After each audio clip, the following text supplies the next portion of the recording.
kondisi seperti ini, kita juga harus mempersiapkan diri untuk menghadapi penerapan kewajiban sertifikasi halal yang semakin ketat.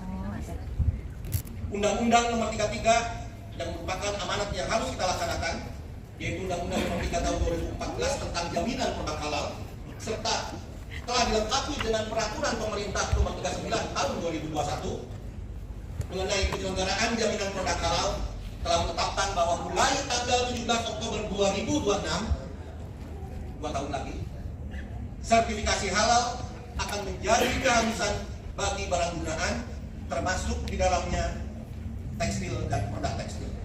Kami mencoba berdiskusi dengan pihak Kemenak, dengan MU, dengan BPJPH, dan dengan juga PPIH dari Kementerian Perindustrian. Apa sih itu tentang kewajiban halal yang akan diterapkan pada barang gunaan di tahun 2026. Perjalanan ini panjang, sekitar 1,5 tahun kami mencoba mencari informasi dari sumbernya langsung. Bahkan dari kami sebagian mendidik diri kami untuk langsung terjun melihat lebih ke dalam. Sebagian dari kami mengikuti training auditor halal karena kami ingin tahu sebetulnya sistem dari yang paling dalam tentang sertifikasi halal ini seperti apa. Dari perjalanan panjang itu kemudian sampailah kami pada pemikiran bahwa era perdebatan perlu dan tidaknya sertifikasi halal barang gunaan ini seperti ini sudah selesai. Setidaknya sejak tahun 2014 saat undang-undang itu. Dan kemudian diperkuat juga dengan Peraturan Pemerintah Nomor 39 Tahun 2021 tentang penerapan kewajiban sertifikat halal, yang mana barang gunaan itu berlaku mulai 2026 pada 17 Oktober. Kemudian dari hasil studi kami juga kami melihat bahwa ternyata kewajiban sertifikat halal itu bukan hanya diterapkan untuk industri tekstil dan produk tekstil dan beserta aksesorisnya. Kami melihat ternyata industri kimia juga sudah melakukannya.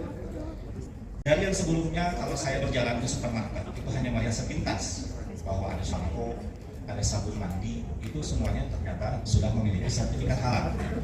Awalnya kami hanya melihat sepintas dan tidak memperhatikan, tetapi kami setelah masuk di Pokja Halal itu mulai mencermati bahwa ternyata produk sabun, produk shampoo, bahkan pembersih toilet yang tidak langsung bersentuhan dengan kita pun itu bersertifikat halal. Sabun cuci piring juga bersertifikat halal, yang mana semua adalah materialnya itu juga material yang digunakan dalam industri tekstil, yaitu berbasis deterjen, surfaktan.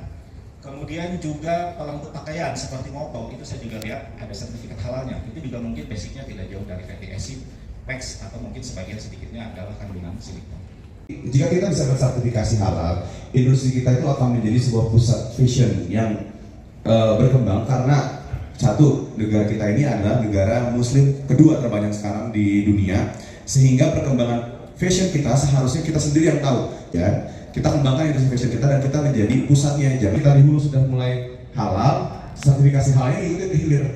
Jadi ada ekosistem halal yang kita jaga sehingga kepentingan dari satu integritas industri TPT nasional itu terjaga kehalalannya mulai dari hulu sampai hilir. Organisasi internasional itu terdapat ada OIC atau Organization of Islamic Countries, itu kalau itu negara-negara kesatuan yang mayoritasnya adalah agama Islam. Kita ada ekspor ke negara tersebut sebesar 54 juta USD, dan itu pun harapannya kita tuh mengembangkan sektor ekspor tersebut. Caranya bagaimana? Tadi yang sudah dijelaskan dari narasumber sebelumnya, kita harus mulai bisa melakukan sosialisasi terhadap industri, terutama industri hulunya, sehingga industri hilirnya itu bisa mempersiapkan pakaian yang jadi ia punya sertifikasi halal. Jadi nama saya adalah Himawan, perusahaan saya namanya PT Katek Citra Persada.